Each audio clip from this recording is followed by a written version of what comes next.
الحمد لله الذي وحده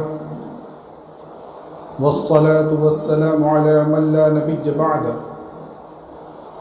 وعلى آله وأصحابه أجمعين. أما بعد فقد قال الله تبارك وتعالى في القرآن المجيد والفرقان الحميد: فأعوذ بالله من الشيطان الرجيم بسم الله الرحمن الرحيم. قل للمؤمنين يغضوا من أبصارهم ويحفظوا فروجهم ذلك أزكى لهم إن الله خبير بما يصنعون. صدق اللہ العظیم. قبل اس کے بعد شروع ہو ایک مرتبہ بلند آواز کے ساتھ درود شریف پڑھ لیں. اللہم صل علی سیدنا مولانا محمد وعلی آل سیدنا مولانا محمد وبارک وسلم کما تحب وترضى عدد ما تحب وترضى یا کریم. میرے محترم بزرگوں، دوستوں اور عزیز ساتھیوں، پچھلے کئی جمعوں سے بات چل رہی ہے حضرت لقمان علیہ السلام کے قول کی کہ حضرت حکیم لقمان فرماتے ہیں کہ میں 4000 انبیاء کرام کی صحبت میں رہا ہوں، ان کی خدمت میں رہا ہوں، اور میں نے 4000 انبیاء کرام کی تعلیمات کو سنا ہے. ان 4000 انبیاء کرام کی تعلیمات کا خلاصہ 8 چیزوں میں ہے، جس میں سے 3 چیزیں پہلے ہو چکی ہیں. سب سے پہلے یہ کہ جب نماز میں ہوں تو اپنے دل کی حفاظت کریں. دوسرا یہ کہ جب دسترخوان پر بیٹھو تو اپنے حلق کی حفاظت کریں، یعنی کہ پیٹ سے زیادہ نہ کھائے، حرام اور حلال کی تمیز کے ساتھ کھائیں. اور تیسرا یہ کہ جب کسی مجلس میں بیٹھو تو اپنی زبان کی حفاظت کریں. یہ جو اللہ کی دی ہوئی نعمت ہے، اس زبان کو وہاں استعمال کریں جہاں استعمال کرنا چاہیے، اور جہاں استعمال کی ضرورت نہیں ہے وہاں اپنی زبان کی حفاظت کر دیں. جو گناہ کی باتیں ہیں، غیبت ہے، چغلی ہے، جھوٹ ہے، ان تمام چیزوں سے اپنی زبان کی حفاظت کرنا. آج کا جو موضوع ہے وہ چوتھی بات ہے، اور وہ یہ ہے کہ جب کسی کے گھر میں جاؤ تو اپنی نظروں کی حفاظت کریں. عمومی طور پر تو یہی ہے کہ جب کسی گھر میں جاؤ، کسی کے گھر میں بیٹھو یا کوئی تمہاری دعوت وغیرہ ہو تو وہاں جا کر تاکہ جھانکی نہ کریں. اگر پردہ ہٹ گیا یا دروازہ کھل گیا یا کوئی آڑ ہو تو اس میں گھر کی مستورات کو دیکھنے کی کوشش نہ کریں، کیونکہ یہ ایک تو جو صاحب خانہ ہے، جو گھر والا ہے، اس کی امانت میں خیانت ہے. اور اصل مقصد کہنے کا یہ ہے کہ اپنی نظروں کی حفاظت کرنا ہے، جہاں بھی ہو، جس حال میں بھی ہو، جیسے بھی ہو. میرے محترم بزرگوں، دوستو، یہ آنکھ اللہ کی دی ہوئی بہت بڑی نعمت ہے، اور اس نعمت کا ہمیں اندازہ نہیں ہے، کیونکہ یہ نعمت ہمیں مفت میں مل گئی ہے. نہ کوئی کرایہ ادا کرنا ہے، نہ کوئی قیمت ادا کرنی ہے، اور نہ اس کی کوئی سروس کرانی پڑ رہی ہے. زندگی بھر ہمارے ساتھ چلتی رہتی ہے. ہاں، کسی وجہ سے عارضی طور پر نظریں کمزور ہو گئی تو بات الگ ہے، یا اللہ اپنے کسی مصلحت سے کسی کی آنکھوں کی روشنی لے لے تو الگ بات ہے. حالانکہ اگر کسی کے آنکھوں کی روشنی چلی جائے تو اللہ کے رسول صلی اللہ علیہ وسلم نے ارشاد فرمایا کہ اللہ جس کی 2 محبوب چیزیں لے لے، یعنی آنکھوں کی روشنی، اور اسے دیکھنا بند ہو جائے، اور پھر وہ اس بات کے اوپر صبر کر لے، تو اللہ اس بندے کے تعلق سے جنت کے علاوہ کسی بات پر راضی نہیں ہوگا.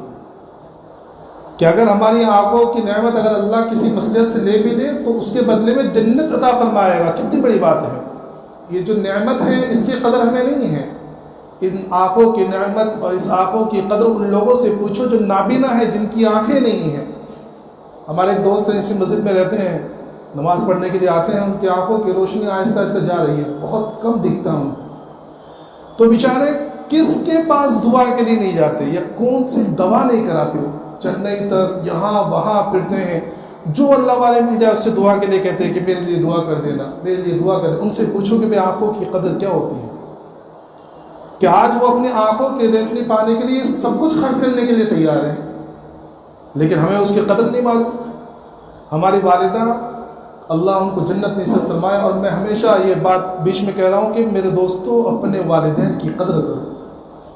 یہ ماں باپ جو ہے یہ اللہ کی یہ خود اتنی بڑی نعمت ہے کہ جن نعمت کا بدل دنیا میں ہو ہی نہیں سکتا، یہ اتنی بڑی نعمت ہے۔ افسوس اس بات پر ہے خاص طور پر ہمارے لیے کہ ہمیں ان نعمت کی قدر ان کے جانے کے بعد ہوتی ہے۔ جب چلے جاتے ہیں نا والدین، تو جب گھر کو دیکھا کرو، ان کے رہنے سے پہلے کہ جب وہ تھے تو کیسا گھر تھا، اور ان کے جانے کے بعد گھر کی کیا حالت ہوتی ہے وہ کبھی محسوس کرو۔ تو ہماری والدہ کی ڈائبٹیز کی وجہ سے موتیا بند ہو گیا، تو ان کو دیکھنا بند ہو گیا، بہت کم دیکھتا تھا۔ اس زمانے میں میری آنکھیں بہت کمزور تھی، اس زمانے میں مطلب میری عمر اس وقت 14-15 سال کی تھی، تو اس وقت میرا نمبر 5.5-6 نمبر تھا میرے چشمے کا۔ تو جب ان کو موتیا بند ہوا تو ان کا آپریشن ہوا۔ موتیا بند کا آپریشن تو بڑی آسانی سے ہو جاتا ہے، تو آپریشن ہوا، تو آپریشن کے فوراً بعد وہ الفاظ مجھے آج تک یاد ہے، میری والدہ کہنے لگی کہ ہائے میرے بچے نے کیسے زندگی گزار رہا ہوگا کہ چشمے کے بغیر اسے دکھتا نہیں ہے، آنکھیں اتنی کمزور ہو گئی۔ اس زمانے میں یعنی آج سے تقریباً کچھ 15-16 سال پہلے، بلکہ اس سے بھی پہلے 20 سال پہلے جو ہے ہماری والدہ نے 35,000 روپے اپنے پاس سے دیے تھے آپریشن کے لیے۔ تو نعمت جب وہ جاتی ہے نا، جب اس کی قدر محسوس ہوتی ہے کہ ہاں یار یہ اللہ نے جو نعمت دی تھی کتنی بڑی نعمت ہے۔ تو جن کی نظریں کمزور ہو گئی ہو یا جن کی آنکھوں کی روشنی چلی گئی ہو، ان سے پوچھو کہ یہ آنکھوں کی نعمت کتنی بڑی نعمت ہے اللہ کی طرف سے دی ہوئی۔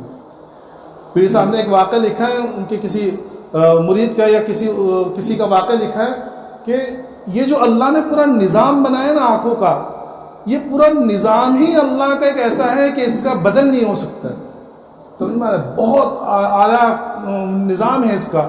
یہ جو آنکھوں کا جو اگلا حصہ ہوتا ہے نا، یہ آنکھوں کا جو ہے وائپر ہے، یہ آنکھیں صاف کرنے کے لیے کام آتا ہے۔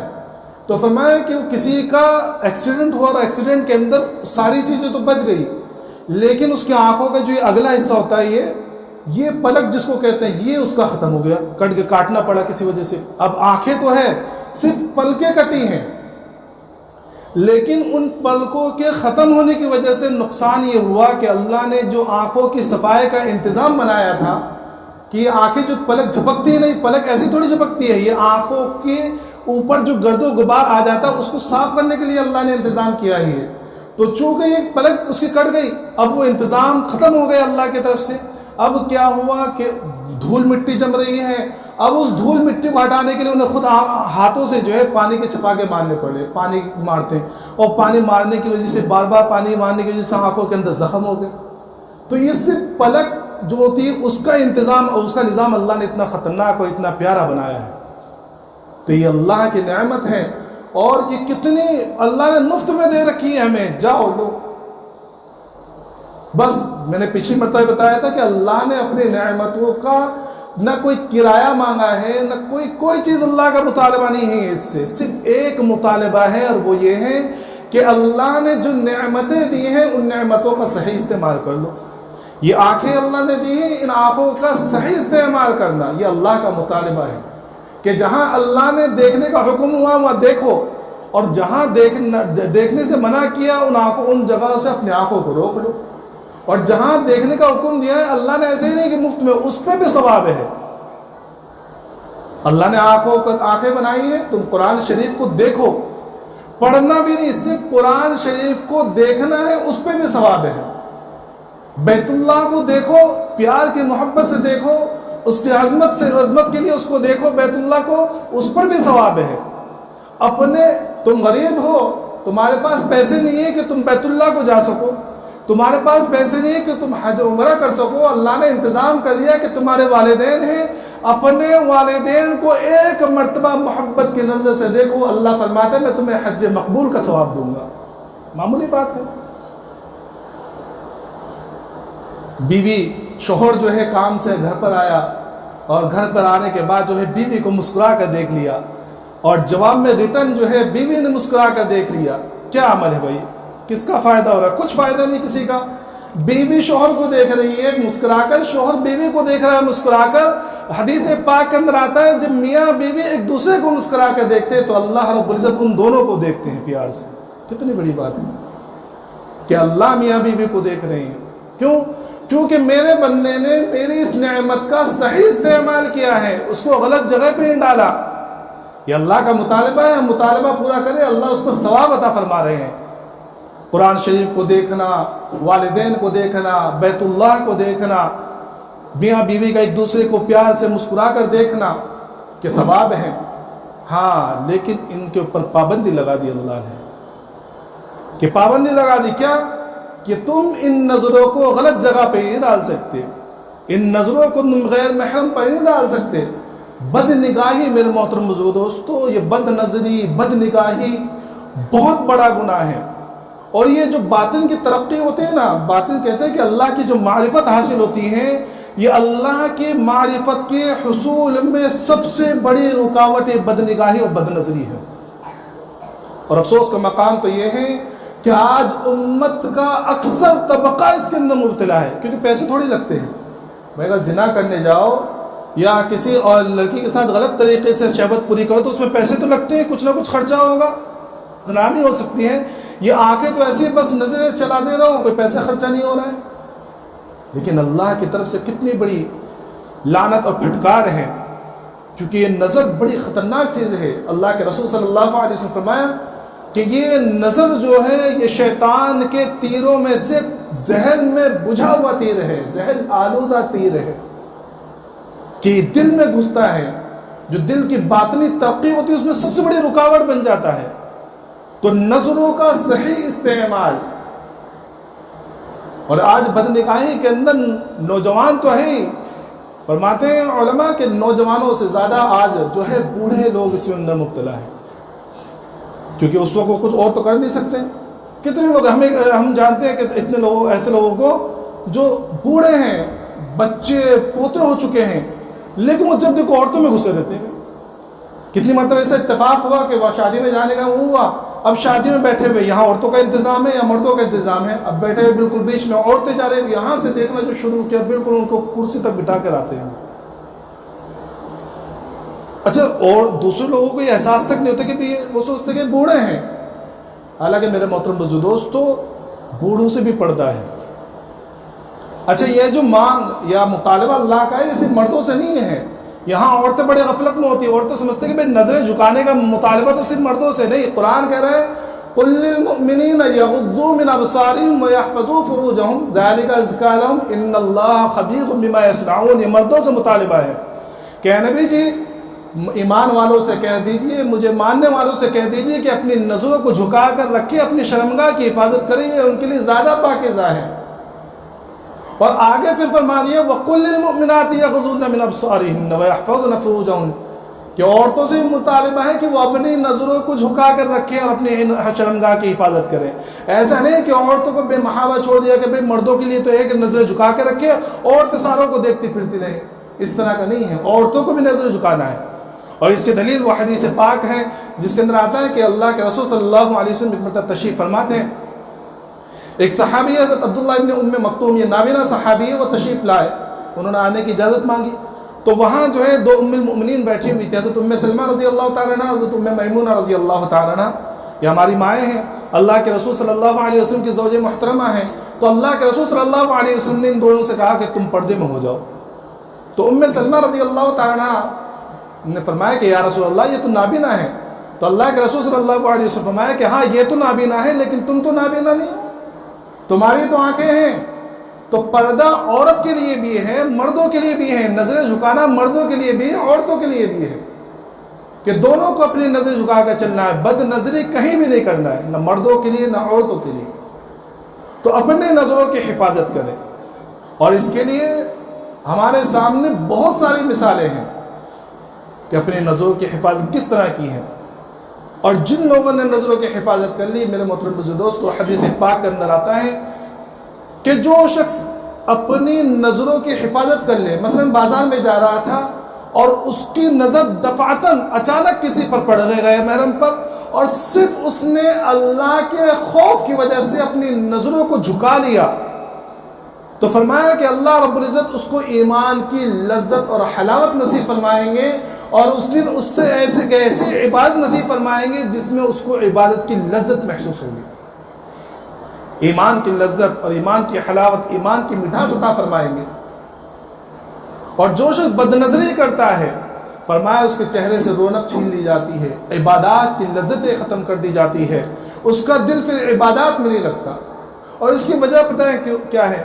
اس کی وجہ یہ ہے کہ یہ جو نظر ہے، یہ نظر مقدمہ ہے زنا کاری کا، اور اسلام یہ وہ شریعت ہے جس نے جس چیز کو منع کیا ہے اس چیز کو تو منع کیا ہی ہے، اس چیز تک پہنچنے کے لیے جتنے بھی چیزیں وہ ساری چیزوں کو بھی حرام قرار دے دی ہے۔ مثلا بت پرستی حرام ہے اسلام کے اندر، ہر زمانے کے اندر رہی تھی بت پرستی حرام، شرک حرام ہر زمانے کے اندر رہا تھا، لیکن اس زمانے کے اندر تصویر کا بنانا حرام نہیں تھا۔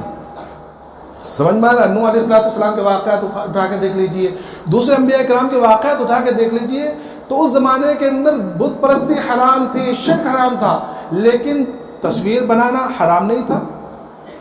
سجدہ تعظیمی کرنا یعنی کسی کی عظمت کے لیے سجدہ کرنا حرام نہیں تھا، کر سکتے تھے۔ لیکن اس امت کے اندر بت پرستی جہاں حرام ہے، شرک جہاں حرام ہے، ان تمام چیزوں تک پہنچنے کی جتنی بھی چیزیں وہ ساری چیزیں حرام ہیں۔ مثلا تصویر کا بنانا حرام ہے، کوئی انسان تصویر بنانا حرام ہے۔ اسی طرح کسی کو بھی اللہ کے علاوہ کسی کو سجدہ کرنا، چاہے وہ سجدے تعظیمی ہو یا کوئی سا بھی سجدہ ہو، وہ حرام قرار دے دیا گیا۔ کیوں؟ تاکہ بت پرستی تک، شرک تک پہنچے ہی نہ۔ تو جس طرح زنا حرام ہے شریعت کے اندر، تو زنا تک پہنچنے والے جتنے بھی چیزیں اللہ رب العزت نے اور اس کے رسول نے ساری چیزیں حرام قرار دی۔ مثلا غیر محرم کی طرف نظر اٹھا کر دیکھنا، غیر محرم کے ساتھ تنہائی میں رہنا، اللہ کے رسول صلی اللہ علیہ وسلم فرمایا کہ جہاں ایک مرد اور ایک غیر محرم عورت ہو اور اس کے ساتھ میں اس کا کوئی محرم نہ ہو، دونوں تنہا ہو، مرد اور عورت غیر محرم اس ساتھ میں تنہا ہو، وہاں تیسرا شیطان ہوتا ہے، ضرور ان دونوں کو بہکائے گا۔ اس لیے اللہ کے رسول صلی اللہ علیہ وسلم نے منع کیا۔ ایک حدیث پاک کے اندر اللہ کے رسول صلی اللہ علیہ وسلم فرمایا کہ جن عورتوں کے مرد جو ہے تجارت کی غرض سے کسی اور وجہ سے باہر رہتے ہیں، ان عورتوں کے گھروں میں کوئی بالغ مرد نہ جائے۔ ساری رکاوٹیں کھڑی کر دی کہ کسی طرح زنا تک پہنچے ہی نہ، کیونکہ زنا کوئی معمولی گناہ نہیں ہے۔ تو زنا سے بچانے کے لیے اللہ تبارک و تعالیٰ نے ساری چیزیں جو اس تک پہنچنے والی تمام چیزوں کو حرام قرار دے دی۔ اور حقیقت یہ دیکھ لیجیے آپ، نظر کہ جہاں نظریں بہکتی ہے، کہ نظریں بہکی، اس کے بعد دل کے اوپر اثر ہوا، اور اس کے بعد پھر وہ کوشش کرتا ہے بات کرنے کی، ملاقات کرنے کی، اور پھر آگے مرحلہ پہنچتا ہے زنا کاری کا۔ یار جتنے یہ جو آپ دیکھیں ماحول جو بگڑا ہوا ہے، یہ بے حیائی کا جو سیلاب آیا ہوا ہے، بے پردگی کا جو سیلاب آیا ہوا ہے، اس میں سب سے بڑی وجہ جو ہے وہ ہے بد نظری، اور لوگوں کا عورتوں کا بے پردگی کے ساتھ گھومنا، اور مردوں کا، نوجوانوں کا ان کو بے محابت تکنا، اور ان کے اوپر نظر ڈالنا، یہ وجہ ہے زناکاری تک پہنچنے کی۔ اس لیے یہ اتنا بے پردگی کا سیلاب، بے حیائی کا سیلاب، فحاشی کا سیلاب آیا ہوا ہے۔ آج دیکھیں 4-5 دن بعد وہ بے حیائی کا دن آنے والا ہے، ویلنٹائن ڈے، اور افسوس تو مجھے غیروں سے زیادہ مسلمانوں پر ہوتا ہے کہ یہ مغرب کے پیچھے اتنے بھاگے جا رہے ہیں تقلید میں مغرب کی، کہ انہیں پتہ ہی تک نہیں چلتا کہ ہم یہ کر رہے ہیں یہ ہمارے شریعت میں ہے بھی یا نہیں ہے، بس کرنا ہے کہ غیر لوگ کر رہے ہیں، امریکہ، یورپ وغیرہ میں کر رہے ہیں، ہمیں بھی کرنا ہے۔ حالانکہ یہ ویلنٹائن ڈے جو ہے یہ کوئی بس محبت کا دن اس کو قرار دے دیا، حالانکہ آپ تاریخ اٹھا کے دیکھ لیجئے، یہ ویلنٹائن ڈے کے اوپر جتنی بھی تاریخی روایت ملتی ہے وہ یہ ہے کہ یہ عیسائیوں کا مقدس دن ہے، یہ تہوار ہے ان کا، عیسائیوں کا تہوار۔ چلتے جب زیادہ، میں نے بتلایا تھا اس سے پہلے کہ جب جہاں رکاوٹیں کھڑی نہ کرو تو آگے بڑھ کر وہ بالکل بے حیائی تک پہنچ جاتا ہے۔ تو یہ تہوار چلتے آج بے حیائی کا عالمی دن بن گیا، جتنی زنا کاری، اور باقاعدہ اس کے لیے اتنے زیادہ اشتہارات اور پروپیگنڈا اور اس کے لیے ترغیبات دی جا رہی ہے کہ حد نہیں ہے۔ آپ موبائل کھول کے دیکھ لیجئے، سوشل میڈیا پہ دیکھ لیجئے، پہلے سے بالکل چلا رہا ہے کہ اس بار ویلنٹائن ڈے میں یہاں جانا ہے، وہ بکنگ کرنا ہے، وہ ہوٹل بکنگ کرنا ہے. اور جو بیوی ہوتی ہے من کو ابھی کبھی توفیق نہیں ہوتی اس کو کوئی گفٹ دینے کی، لیکن جو غیر محرم ہے اور جو بالکل جس کے بارے میں اللہ کی طرف سے اس کے رسول کی طرف سے پابندی لگائی گئی ہے، 1 مہینے پہلے سے اس کی تیاری ہو رہی کہ یہ گفٹ دینا اپنی گرل فرینڈ کو. یہ مسلمانوں کے، یہ غیروں کے طریقے یہ مسلمانوں نے اپنا لی ہے. اور شرم نام کی چیز نہیں مسلمانوں کے اندر کہ اس کو باقاعدہ پھر اسٹیٹس میں ڈالا جا رہا ہے، ڈی پی لگائی جا رہی ہے اور ایک دوسرے کو تیار کیا جا رہا ہے. اور ہماری نوجوان بیٹیاں، بہنیں اور مسلمان لڑکیاں وہ ٹیوشن کے نام پر اور کلاسز کے نام پر، صحیح سے سہیلی سے ملنے کے نام پر وہ ہوٹلوں میں جا کے زنا کاری کر رہی ہے، جس زنا کے بارے میں اللہ اور اس کے رسول نے اتنی سخت وعیدیں نازل فرمائی. کبھی احساس تک ہوا ہے؟ کبھی ہم نے اپنے گھروں پر نظر ڈالی ہے کہ کبھی اپنے گھروں کے اندر کہ اپنے مسلمان بہن بیٹیوں کے اوپر نظر رکھے، انہیں سمجھائیں، ان کو بتلائیں کہ نہیں، کہ تم کون تھی، تمہارا مقام کیا ہے اسلام کے اندر، کہ جن کی عفت اور عظمت کے لیے اللہ اور اس کے رسول کے آیتیں اور احادیث نازل ہوئی ہیں، تم اپنی عزتیں ایسے لٹوا کے بیٹھ رہی ہو.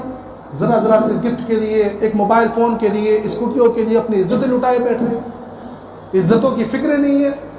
کیوں؟ کیونکہ ہم نے انہیں دین نہیں سکھلایا، ہم نے انہیں اسلامی تعلیمات سے آشنا نہیں کرایا.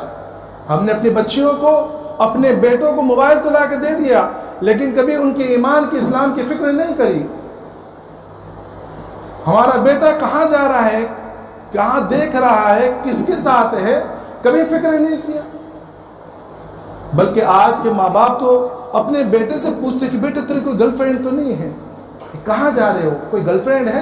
یہ ہمارے اخلاق ہے، یہ ہماری اقدار ہیں، یہ مسلمانوں کے اطوار ہیں. کیا اسلام نے یہ تعلیم ہمیں دی تھی؟ نہیں میرے محترم بزرگ دوستو، کہ ان کو بتلاؤ کہ تم قسم جانشین ہو.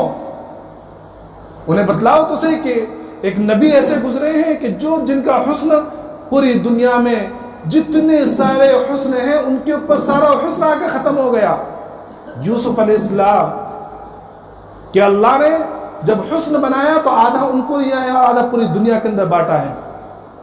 تصور کرو کہ کتنے حسین چہرے ہمارے سامنے گزرے ہوں گے، وہ ان کے سامنے کچھ نہیں ہے. کروڑوں اربوں، 8.5 ارب سے زیادہ لوگ، اور کتنے مر چکے اور کتنے آنے والے ہیں، ان تمام کا حسن ایک طرف اور یوسف علیہ السلام کا حسن ایک طرف، اور بالکل نوجوانی کا عالم. اور ایک ایسی عورت جو خود بھی حسین ہیں اور صاحب اقتدار ہیں اور گورنر کی بیوی ہے، وہ انہیں دعوت دے رہی ہے زنا کی، دروازے بالکل بند. سوچو اگر ہمیں ایسا موقع مل جائے تو کیا کریں گے؟ ہمیں تو موقع ملنا چھوڑ، ہم تو موقع بناتے ہیں. تو وہاں موقع مل رہا ہے، لیکن وہاں یوسف علیہ السلام کیا کہہ رہے ہیں؟ قال معاذ اللہ، کہ اللہ کی پناہ کہ میں یہ کام کروں. اور پھر اپنی طاقت اور اللہ کی مدد سے بھاگے ہیں وہاں سے. اور جب اپنے قدم اٹھائے اور وہاں سے بھاگے تو اللہ نے پھر ان کے لیے راستے کھول دیے کہ وہ دروازے جہاں جو بند تھے، تالا لگا ہوا تھا، بغیر چابی کے اللہ نے وہ تالے کھولے ہیں. اور اس کے بعد اس بچنے کی وجہ سے، اس گناہ سے اپنی حفاظت کرنے کی وجہ سے اللہ نے کیا مرتبہ عطا فرمایا کہ پھر اللہ نے اسی ملک کا بادشاہ بنایا، اور پھر اللہ نے اسی عورت کو ان کی بیوی بنایا. بھائی مقدر میں بیوی بننا لکھا تھا. اگر زنا کرتے تو کیا ہوتا کہ حرام کاری میں مبتلا ہوتے، زنا کرتے، اللہ کی نظروں سے گر جاتے. لیکن جب اپنی حفاظت کی تو اللہ نے ملک بھی عطا فرمایا، اور وہ عورت بیوی بنا کر، منکوحہ بنا کر ان کے نکاح میں دی ہے. تو اللہ نے راستہ کھولا ہے ہمارے لیے. یہ حرام کاری کرنے کی ضرورت کیا ہے؟ اگر تم سے برداشت نہیں ہو رہا تو نکاح کرو. کس نے منع کیا ہے؟ اور وہ شیطان جو ہے نا، یہ انسان کا میں نے بتلایا بہت بڑا دشمن. تو یہ عجیب عجیب فارمولے ہمیں سجاتا ہے. کبھی کسی کو کہو نا، کوئی نوجوان کہیں دیکھ رہا ہو کسی لڑکی کو، اور بغل میں جا کر کہو کہ بیٹا یہ بھائی غلط بات ہے، تم بد نظری کر رہے ہو. تو کہتا ہے کہ بھئی اللہ کی مخلوقات کو دیکھ رہا ہوں، اللہ نے کیا کیا چیزیں بنائی ہیں. علامہ تھانوی رحمۃ اللہ، ہمارے اکابر قربان جائیے ان کے اوپر، کہ ایسی سی باتیں اور ایسے سے جواب دے کے گئے نا کہ ہم سوچتے ہیں، اور ہمارا اگر واقعی ان کے اوپر وہ کر لیا جائے اعتماد ان کے اوپر عمل کر لیا جائے تو ہماری زندگی بن جائے. تو علامہ تھانوی رحمۃ اللہ علیہ کے سامنے اسی طرح واقع آیا ہو کہ کسی نوجوان کو دیکھا کہ وہ کسی غیر محرم پر نظر ڈال رہا ہے. تو علامہ تھانوی رحمۃ اللہ علیہ نے اسے ٹوکا کہ بھائی یہ غلط بات ہے، بد نظری بہت بڑا گناہ ہے. تو وہ کہنے لگا کہ حضرت میں تو دیکھ رہا ہوں کہ اللہ نے کیسے کیسے حسن کے شاہکار بنائے ہیں اور اللہ کی کیسی کیسی مخلوق ہے. تو علامہ تھانوی رحمۃ اللہ علیہ نے بڑا پیارا جواب دیا، فرمایا کہ اگر دیکھنا ہی ہے اللہ کی خالقیت کو اور اللہ کے جو حسن شاہکار کو، تو اپنی ماں کی شرمگاہ دیکھ کہ اتنی چھوٹی جگہ سے اللہ نے تجھے کیسے پیدا کر دیا. بھی صحیح بات ہے کیا نہیں؟ لیکن اگر یہ بات کسی کو کہہ دو تو سارا ماتھا ٹھنک جائے گا، سارا نشہ اتر جائے گا کہ غلط بات تھوڑی ہے. بھائی اگر تجھے دیکھنا ہے اللہ کے خالقیت کو، اللہ نے کیسی کیسی چیزیں پیدا کی، تو جا اپنی ماں کی شرمگاہ کو دیکھ کہ اللہ نے تجھے وہاں اتنے چھوٹے راستے سے تجھے کیسے پیدا کر دیا. اور قربان جائیے اللہ پر اور اللہ کے رسول پر اور قرآن پر کہ اللہ نے صرف پابندی نہیں لگائی بلکہ اس سے بچنے کے طریقے بتلا دیے کہ دیکھو ہاں بہت زیادہ مشکل ہے بچنا، لیکن ناممکن نہیں ہے، مشکل ہے کیونکہ ایسا سیلاب آیا ہوا ہے دنیا کے اندر بد نظری کا اور بے حیائی کا کہ آنکھیں بچانا بہت مشکل ہے. تو سب سے پہلے شیطان کا وہ سن لیجئے. شیطان جس وقت دنیا میں آیا اور اللہ سے اس نے قیامت تک کا وقت مانگا کہ اللہ دنیا میں جا رہا ہوں، تو نے مجھے انسان اور آدم کی وجہ سے راندہ درگاہ کر دیا، جنت سے نکالا ہے، تو مجھے قیامت تک کے لیے مہلت دے. تو اللہ نے بھی دے دی کہ جا تجھے قیامت تک کی مہلت ہے. تو اللہ کو چیلنج کیا اس نے، کیا کہا؟ لَآتِيَنَّهُمْ مِنْ بَيْنِ أَيْدِيهِمْ وَمِنْ خَلْفِهِمْ وَعَنْ أَيْمَانِهِمْ لَآتِيَنَّهُمْ مِنْ بَيْنِ أَيْدِيهِمْ وَمِنْ خَلْفِهِمْ وَعَنْ أَيْمَانِهِمْ وَعَنْ شَمَائِلِهِمْ کہ اللہ میں تیرے بندوں کو بہکاؤں گا. کیسے بہکاؤں گا؟ میں ان کے دائیں سے بھی آؤں گا، بائیں سے بھی آؤں گا، پیچھے سے بھی آؤں گا، آگے سے بھی آؤں گا. پورا وعدہ کر آیا ہے. تو علماء نے لکھا ہے کہ شیطان نے چاروں سمتوں کا ذکر کیا، دو سمتیں چھوڑ کر آ گیا. بس یہ دو سمتیں ہمارے بچنے کی ہیں. ایک تو کون سی سمت ہے؟ ایک اوپر کی سمت چھوڑ کر آ گیا، اس نے یہ نہیں کہا کہ میں اوپر سے ہی بہکاؤں گا. تو ایک سمت بچی ہے بندے کے بچنے کی اوپر کی. کیا مطلب؟ کہ ہمیشہ اللہ سے پناہ مانگے کہ اللہ تو مجھے بچانے والا ہے، تیری ذات ہے جو مجھے بچانے والی ہے. کہ اللہ اگر بچانے پر آئے تو کون ہمیں بہکا سکتا ہے؟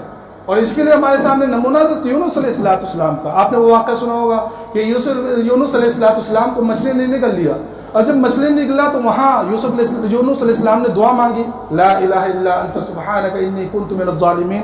آگے اللہ نے ذکر کیا فاستجبنا له ونجیناه من الغم وكذلك ننجی المؤمنین. کیا فرمایا؟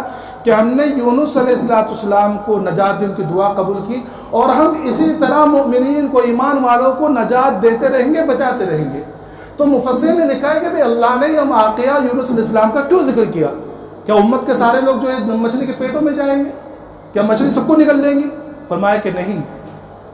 یہاں مچھلی کی تاریخیت جو ہے، یہاں اس سے مراد یہ ہے کہ میرے امت یہ قیامت تک آنے والے یا اس امت کے لوگ جتنے بھی لوگ ہیں، تمام کے اوپر گناہوں کی تاریکی آئیں گی، گناہوں کی ظلمتیں آئیں گی، گناہوں کے اندھیرے آئیں گے. جس طرح یونس علیہ السلام کے اوپر مچھلی کا اندھیرا، اس کے پیٹ کا اندھیرا، سمندر کا اندھیرا، سمندر کے پانی کا اندھیرا، یہ تاریکی آئی تھی، اسی طرح انسانوں کے اوپر گناہوں کی تاریکی آئیں گی. تو جیسا گناہوں کی تاریکی آئے گی تو وہ ہمیں وہ عمل کرنا ہے جو یونس علیہ السلام نے وہ تمام تاریکیوں میں کی تھی. کیا کہ اللہ سے مدد مانگے، کہ دعا پڑھے اور اللہ سے مدد مانگے کہ اللہ میں بچنا چاہتا ہوں، بچ نہیں پا رہا ہوں، شیطان بہت زیادہ طاقتور ہے اور شیطان نے میرے اوپر حملہ کر رکھا ہے، تو مجھے بچا. تو ظاہر سی بات ہے اللہ ضرور بچائے. تو ایک راستہ وہ چھوڑتا ہے. دوسرا راستہ نیچے کا چھوڑا ہے کہ نیچے کی سمت ذکر نہیں کی شیطان نے. تو فرمایا کہ دیکھو اپنے نگاہوں کو جھکا کر چلو. اور قرآن نے یہی پہلا بتلایا کہ بد نظری سے بچنے کا سب سے پہلا طریقہ یہ ہے قُلْ لِلْمُؤْمِنِينَ يَغُضُّوا مِنْ أَبْصَارِهِمْ وَيَحْفَظُوا فُرُوجَهُمْ کہ نبی جی ایمان والوں کو کہہ دیجئے کہ اپنی نظر جھکا کر رکھیں. جب چلے تو اپنی نظروں کو جھکا کر چلیں. اپنی دفعتاً کسی کے اوپر پڑ جائے تو کوئی بات نہیں. حضرت علی رضی اللہ تعالیٰ نے اللہ کے رسول سے پوچھا کہ یا رسول اللہ جو نظر اچانک پڑ جاتی ہے اس کا کیا معاملہ؟ تو اللہ کے رسول صلی اللہ علیہ وسلم فرمایا کہ پہلی نظر تیری ہے اور دوسری نظر معاف نہیں ہے. یعنی اگر اچانک نظر پڑ جائے بلا قصد، بلا ارادہ اگر کسی پر نظر پڑ جائے اور ہم نے فوراً اٹھا لی، فوراً وہاں سے نظر ہٹا لی، تو فرمایا کہ اس کے اوپر پکڑ نہیں ہے. لیکن وہ بھی جب بغیر ارادے کے، یہ نہیں کہ بھئی ارادے سے دیکھ رہا اور دیکھ کر فوراً نظر نیچے کر لی، تو یہ نہیں، بغیر ارادے کے، اور دوسرا کہ فوراً ہٹا لے. ایسا نہیں کہ میں نے بتایا نا کہ شیطان، تو بہت سے ایسے لوگ بھی رہتے ہیں نوجوان جو کہتے ہیں کہ ایک ہی نظر تو دیکھا تھا، لیکن ان کی نظر میں نے بتایا نا کیسے رہتی ہے کہ یہاں سے شروع ہوئی اور وہاں بازار کے کونے تک چھوڑ کر آ رہے ہیں، تو اس کے بعد نظر جھکاتے کہا کہ ایک ہی نظر دیکھا اور ایک نظر معاف ہے. تو یہ مطلب نہیں ہے، مطلب یہ کہ جیسے ہی نظر پڑی فوراً ہٹا لی تو یہ اللہ کی طرف سے معاف ہے. دوسری نظر اگر ہم نے ڈالی دیکھنے کے لیے کہ بھئی کون تھی، کیسی تھی، کس کی تھی، کون تھی، تو فرمایا کہ اس کے اوپر پکڑ ہے، پھر اس کے اوپر پکڑ ہے. اور پکڑ کیسی؟ حدیث پاک کے اندر آتا ہے کہ جو شخص بد نظری کے گناہ میں مبتلا ہے اور اس سے توبہ نہیں کرتا تو کل قیامت میں اس کی آنکھوں میں پگھلا ہوا سیسا ڈالا جائے گا. اور ایک روایت میں کہ کل قیامت میں لوہے کو جہنم کی آگ میں تپایا جائے گا اور اس کے بعد وہ لوہے کی سلاخ اس کے آنکھوں میں گھسیڑی جائے گی، اس کے آنکھوں میں ڈالی جائے گی. کتنا بڑا گناہ اور کیسا سخت عذاب ہے. اور دنیاوی عذاب تو میں نے بتلایا، دنیاوی عذاب تو یہ کہ اس سے عبادات کی لذت چھین لی جاتی ہے، عبادات کی لذت چھین لی جاتی ہے، ایمان کی حلاوت نہیں رہتی ہے، اور بلکہ بعض جگہ عقل، لکھا ہے کتابوں کے اندر کہ عقل ختم ہو جاتی ہے، سوچنے سمجھنے کی صلاحیتیں ختم ہو جاتی ہے. ایک بزرگ نے ایک واقعہ لکھا ہے کہ ایک شخص کو بد نظری کی عادت تھی اور وہ حافظ قرآن تھے.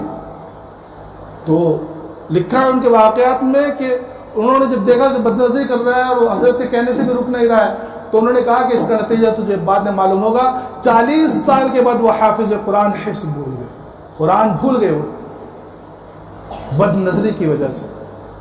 تو فرمایا کہ چوتھی بات یہ ہے کہ اپنی نظروں کی حفاظت کرے، جہاں ضرورت ہو وہاں ڈالے. اور اس کا میں نے بتلایا کہ اس لیے قرآن نے بتلایا کہ اپنے نظروں کو جھکا کر چلے.